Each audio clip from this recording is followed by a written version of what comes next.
Hello everyone, it's your host, Get Good Fox, and I am back in Halo Infinite for another map walkthrough. Today we're going to be looking at the map Recharge, and we're going to be searching for all the different weapon spawns, any interesting areas, thinking a little bit about strategy, stuff like that, to improve our competitive gameplay. See you there!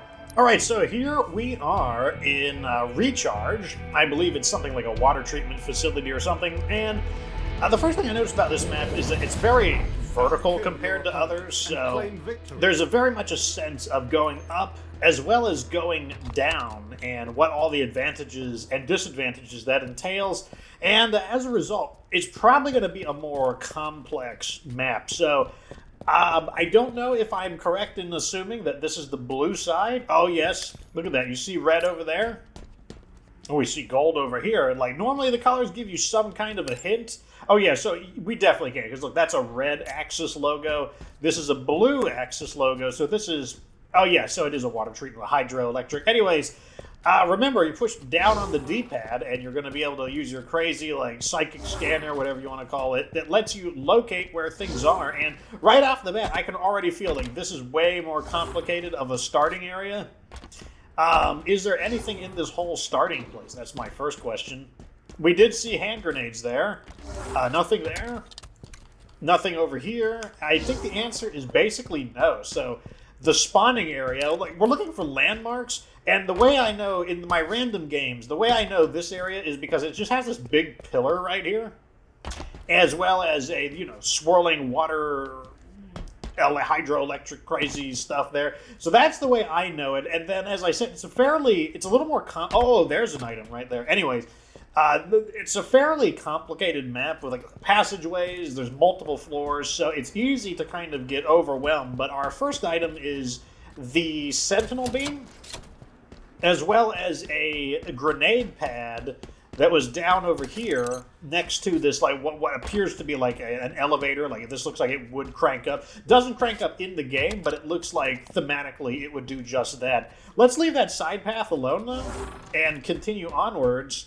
And so here we can already see multiple verticality. We have a lower floor, this is the ground level, and then we have the upper level. So already getting a little more complicated. I'm trying to think of, like, how would I want to tackle this map for the purposes of memorization, and I think what we're going to do is start on the mid-level. I think exploring from the mid upwards is probably going to be the easiest to wrap our heads around. So we're across this little bridge. I believe it is the only bridge on this level, so that's one way to kind of remember it. And then, as I said, the little whirlpool thing is over there. And over here, we've got ourselves another pickup. We got ourselves a pistol. Remember, the weapons are somewhat random. Typically, a competing quality weapon will appear there, but, you know, there is randomization. So we could consider this a starting weapon, considering it's very close to it. What about in here? Okay, that's where one of the big power weapons are. Doesn't look like there's anything in this room specifically. I can tell you right now that I feel a sense of kind of like, God, there's so many directions. Like, I just feel like I'm aimlessly wandering around. Wow, I did not know this was here.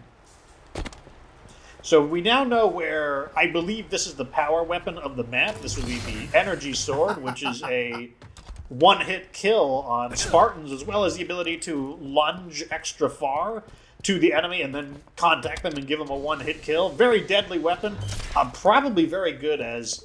While it's true that there's a lot of wide-open areas, it's also true that the wide-open areas are very likely to get you mowed down, so combat will often occur in these, like, side areas. So let's focus once again on staying in the middle. Over here we've got grappling hook. Oh, that sounds like a really useful thing. Because if we're down here, I mean, like, we can platform our way up, but it definitely seems like it would be handy to have the option to grappling hook around. Wow, energy sword's already back. So down here we got over. We're going to tackle the bottom floor later on. So let's go back across here again. That is connecting. That's the starting area. And over there was the sword. This is crossing into the other base, so this is blue base. I think we can tell based on the blue-colored pipes. And this is entering into a side area right now where we're finding another weapon. We found ourselves a mangler. The mangler, I believe the teeth on it, like the metal bayonet it has, I believe it does more melee damage. It will not kill a Spartan in one hit, but I think it does more damage, so you can confirm that kill from a higher amount of shielding. That would go up there. But let's stay on this floor. And I mean, where are we going? Like I said, I'll be the first to admit that I'm feeling very confused, and I'm constantly losing a sense of direction. And I bet a lot of you guys are feeling the same kind of pressure, so the idea of trying to mentally piece together where everything is, because that's where the grappling hook was. I think we have found everything on the mid-floor. This was the mangler. Yep. Okay, I think we found everything on the mid-floor. So let's go to the bottom floor. I feel like the bottom floor is a little bit simpler. So obviously we have the overshields. It's not always an overshield. Sometimes it will also be an active camouflage. And there's just so many ways to go up and down. What is this area? This is part of the mid area, but I feel like we missed it.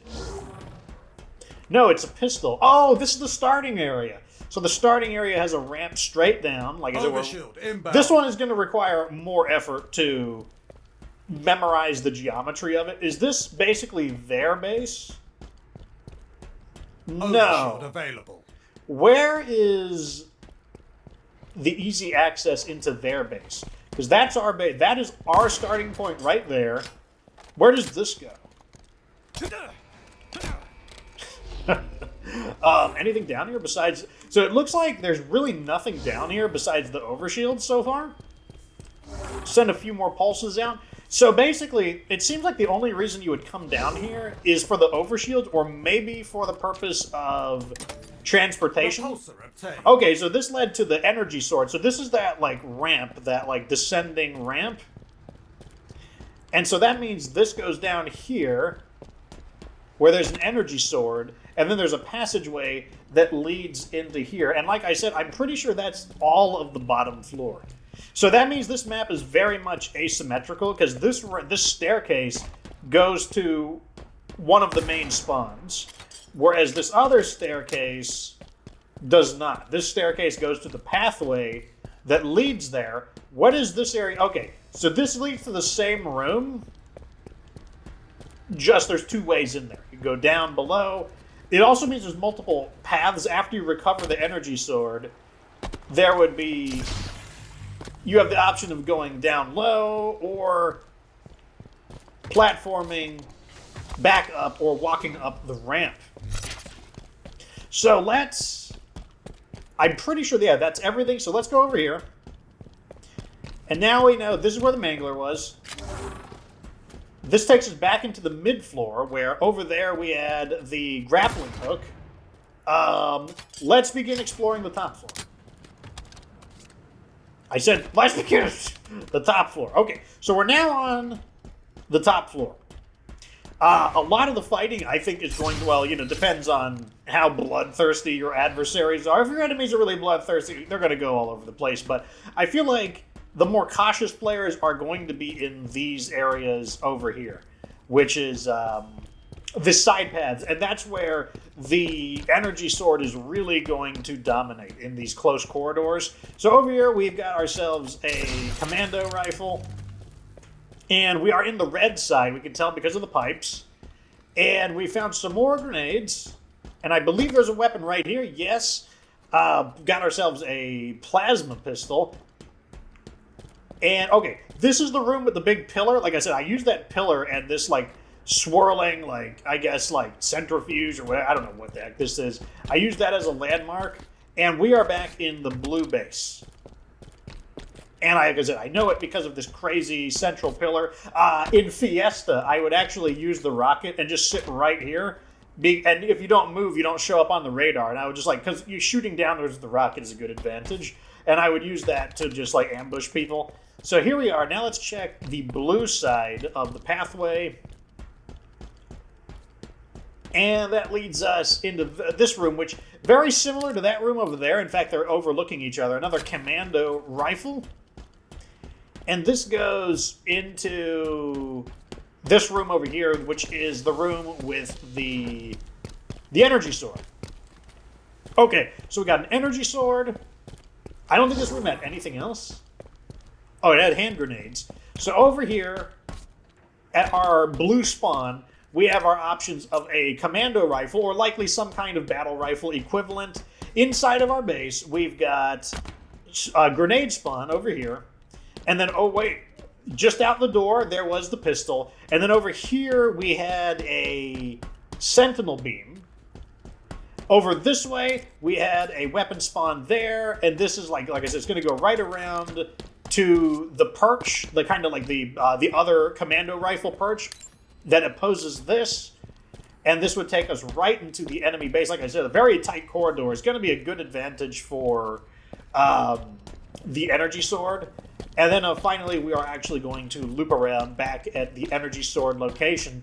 We know that there are multiple entrances on multiple floors. Like, we can go right over here, and this takes us to the bottom floor where we've got ourselves a repulsor and then overshields. And we also confirmed that it doesn't seem like there's any other pickups here either. Like, it looks like this and the repulsor is it. So the bottom floor doesn't have a whole lot. Looks like you mainly would use it for transportation. And also, like, you got to dig yourself out of the bottom floor. Like, you're at a bit of a disadvantage, although it's pretty deep down. Like, obviously that's a sniping position they could pick away at you at. But the other one, that one would be that one over there. This wall over here kind of gets in the way, so you're a little more protected. You're exposed to this one, but you're protected to that one. So if you're on the blue spawn, it's a little bit safer. Whereas, you'd have to get pretty far away for the red spawn's kind of little sniper perch to matter. So, basically, like, there's a lot of cover, but there's not a lot of attack opportunities. You're not really going to be able to shoot upwards at people very effectively. Overall, I'm going to say right off the bat, out of all the small maps, this is the most complicated. Maybe the one map we haven't done, the streets map. Oh, look at this. We just found another. What is this place? Okay. So this is the side path area, because here's the plasma pistol. And we can jump up right here. Overshield, inbound. Interesting. Like, this has pretty good overwatch. I know that in strongholds, a base appears right here. So you would be able to protect your base. Overshield, or okay. ambush their base if they're the ones who are, like, camping it. And you do have the option to back off. It would probably be pretty hard to get grenaded, because remember, people do tend to throw grenades if you're out of shielding. But, like, if you're right here, if they throw a grenade, it's probably going to do something like... Oh God! If you were to throw grenades... Okay, I guess in that case that wouldn't have been too bad. What I would have expected to happen is that it would ricochet off onto there pretty harmlessly. But it looks like we have another weapon. Oh, well, look at this. A very sneakily placed hydra just sneaking out here. Another power weapon. Uh-oh. My controller ran out of batteries? Okay, we are back online, boys. Sorry about that. Looks like we can hop over here. Oh, okay, so we also have the option from the red team little sniper perch. We can just hop right over here and grab it, and it looks like there is no way up here except platforming. Like, we can platform from here directly onto there. We can platform from this passageway, and we can platform over the corner like that. Is there a equivalent thing on the blue side? That makes me... That's kind of interesting. I would not be surprised if the answer is no. Using this to search for a weapon would be very helpful. I don't think so. Okay, like I said, this is an asymmetrical map. So we have located the primary power weapon, which is a sword, and a secondary power weapon, which is a hydra. I am a little bit skeptical of how effective the hydra... I mean, like, you do have a lot of dominance on Overwatch, but remember, if we fire a missile from the hydra... Notice that it did take a moment to actually travel to that wall and explode. And that's a problem because if you're locking onto somebody and it because the hydra is a missile that tracks through homing, well, like, there's so many obstacles that it seems like it may not be as great of an advantage. Like, if this was a cinder shot, that would be amazing. And maybe if the maps are somewhat random, this might be a cinder shot at times. But, like, I think it takes a lot of missiles to kill with the hydra, I feel like. So I don't know how much of an advantage it is, but it could be worth it just to try it out. Anyways, This is a map, I'm going to tell you right now.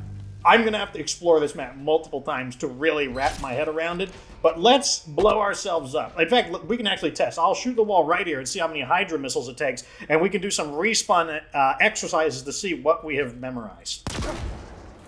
But look at this. It took 4 point-blank shots. Like, that's just like, I don't even know. Okay, so right off the bat, we know that we are on the blue side because blue side has the, like, centrifuge. Over here is the big pillar. So this is the spawn location, which means we have an item there. We've got the sentinel beam right here. And then we can also grab ourselves some plasma grenades over here. And there is another weapon spawn there.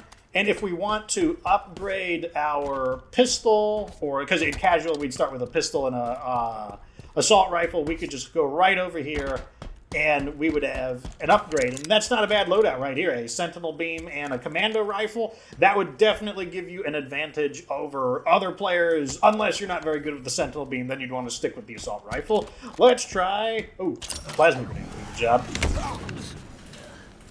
Okay, so without moving at all, where am I? I'm on the second floor, based on the distance from there. I don't know where I am. Oh, okay, so this is the sword chamber.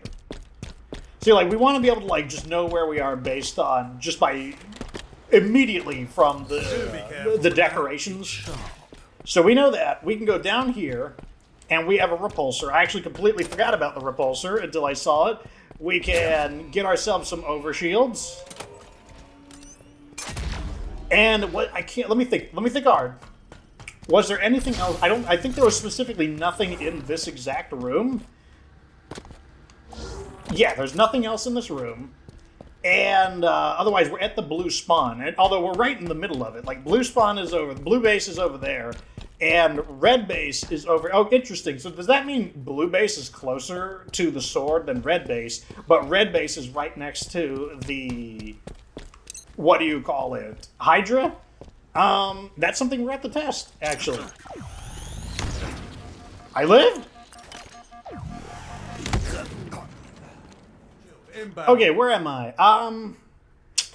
Okay, I think I am in blue spawn.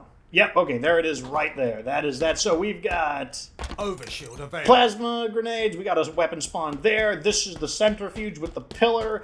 That is the sentinel beam. This is the pathway over there. So I wonder, what is the fastest path from here to the sword? Because there's 3 interesting items. Overshields, sword, and hydra. So over here, this is very exposed, bear in mind. Where is it? Oh, right over here. This is very exposed. Like, it'd be very easy to get gunned down. However, it's also kind of like not a very conspicuous location. So, like, it wouldn't be surprising if people have no idea that that's where the sword is. So just knowing where that is confers a pretty big advantage. As I said, this map is rather complex compared to the other ones. So if we were here, I'm pretty sure to get to the overshields, we would just scramble this way and drop down. Shield boosted. And if we wanted to get to the hydra missiles, the red team is definitely more likely to get it, I feel. But we would probably go over here. Yeah, here are the weird little pistons that are, whatever you want to call these, that are moving up and down. And this would allow us to get the hydra. So this map, I think there is a lot of room for creativity. Because I have a feeling I'm just going to continuously spawn in the blue base because, like, I'm technically on blue team. I think that's the way it worked. I'll do one more respawn, but I feel like I said, I still, even with this, I feel a lot more comfortable with the map now. But let me tell you, this is a way more complicated map. And I think there's a lot of room for using your map knowledge to your advantage, like bushwhacking people, hiding places, weapon knowledge. I think that is going to play a really big part in this map, more than a lot of the other maps. So we're obviously on the blue side of the bottom area. Like, this should be blue spawn right over here. It certainly is. And down here, of course, we have the overshields. We've got repulsor. And then we have everything at blue spawn. So plasma grenades in there, weapon pickup there. Inside the perch, we had the commando rifle. On the opposite side, we have sentinel beam and plasma pistol was over there, as well as more hand grenades. And if we wanted to, we can just go right up here into the Hydra. Okay, well, I feel like I learned quite a bit about this map, and those are my kind of just initial thoughts. Definitely the most complicated of the maps. I think that map knowledge is going to play a really big role in whose side is going to win, because I bet a lot of people are going to be confused, and people who are confused are going to be using their default weapons a lot. They're going to be using, in casual, battle rifle and pistol, and in competitive, they're mainly going to be using their BR. So getting that sword, I think, is going to be a really big advantage. Obviously, overshields is always an advantage. Not sure about the, what do you call it? I don't even know what the difference between these firing modes are. But, yeah, I don't know. I think one of them is dumbfire, but this is a very complicated map, and I think that it's going to be very easy to get confused, and confused players can definitely be taken advantage of by people who have a plan and can ambush people who are wandering around aimlessly. Anyways, I'd be interested to know what you think about this map. Like, have you been able to leverage your map knowledge? Did you feel like it made a big difference? Have you used the sword on this map, and do you feel like it gave you a big advantage being able to use the sword? And what about the Hydra? What is your opinion on the Hydra? Share your thoughts so that other people who watch it, I'm going to read the comments, but other people reading the comments, they can enjoy some of your knowledge as well. Anyways, let me know what you think down in the comments section. Like the video if it was informative, and subscribe for future Halo Infinite content. Of course, remember that you don't have to be good to get good.